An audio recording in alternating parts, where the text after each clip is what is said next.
আসসালামু আলাইকুম ভিউয়ার্স, কেমন আছেন সবাই? আজকে একটা কষ্টের ব্লগ শেয়ার করতে চলে আসলাম। ঢাকা ছাড়ার সময় হচ্ছে আর মনে হয় দুর্দশাও তত বেড়ে যাচ্ছে।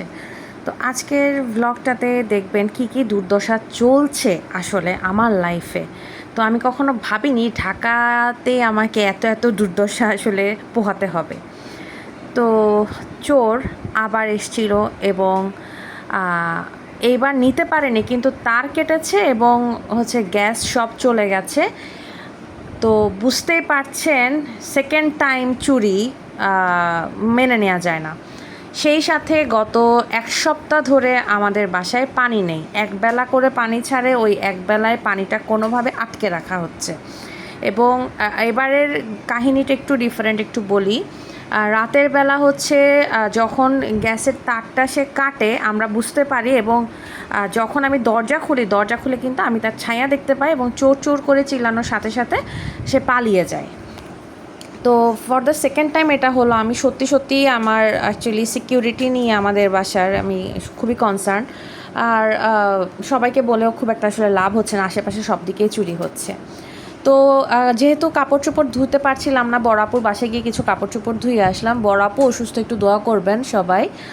আর এখন আমি চলে এসেছি মূলত আমার কিছু অফিসিয়াল কাজ, মানে অফিসিয়ালভাবে আর কি আমি ছাড়পত্র নিচ্ছি এবং আমার সার্টিফিকেট উঠাবো। তো টাকা টুকা জমা দিয়ে এবং এই টুকটাক কাজ করতে চলে এসেছি পিজিতে, মানে বাংলাদেশ মেডিকেল ইউনিভার্সিটিতে। এবং সত্যি কথা এই কাজগুলো করতে একদিক থেকে ভালো লাগছে যে লাইফের একটা পোর্শন, একটা বিশাল একটা পার্ট আমার শেষ আলহামদুলিল্লাহ। আবার অনেক খারাপ লাগছে যে পুরো 5টা বছর আমি এখানে কাটিয়েছি এবং ওতপ্রোতভাবে জড়িত এই পিজি হাসপাতাল আমার লাইফের সাথে। সত্যি অনেক মিস করব আমি। যত সময় ঘনিয়ে আসছে আমার মনে হচ্ছে কিভাবে সম্ভব আবার একটা নতুন জায়গায় যাওয়া। জানি না, আসলে হয়ে যায় আমাদের, আমরা যারা সরকারি চাকরিজীবী আমাদের লাইফটা এরকমই, ঘুরতেই থাকবো আর ঘুরতেই থাকবো। তো যাই হোক, দোয়া করবেন সবাই যেন একটা ভালো পোস্টিং হয় ভালো জায়গায় এবং ভালোভাবে যেন সামনের সময়গুলো কাটে।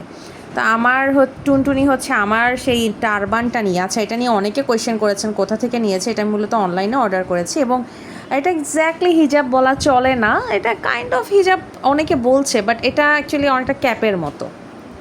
যাই হোক, তো সেদিন আমরা দুপুরে বাইরেই খেয়েছি এবং রাতের বেলা আর হচ্ছে আমাদের শর্টকাট আইটেম যেটা চিংড়ি ভুনাই করব। আর হলো আর তেমন কিছু করব না। মূলত মন্দির একেবারেই ভালো নেই, যেন দুর্দশা কাটছেই না।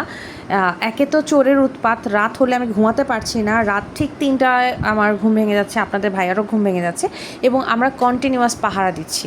অনেক সময় দেখা যাচ্ছে আমি ব্যালকনির দরজা খুলে বসে আছি, অনেক সময় দেখা যাচ্ছে জানালা দিয়ে তাকিয়ে আছি। এই হলো অবস্থা। আর পানির কথা কি বলবো, এত দুর্দশা, উফ আল্লাহ, এত কষ্টে আছি।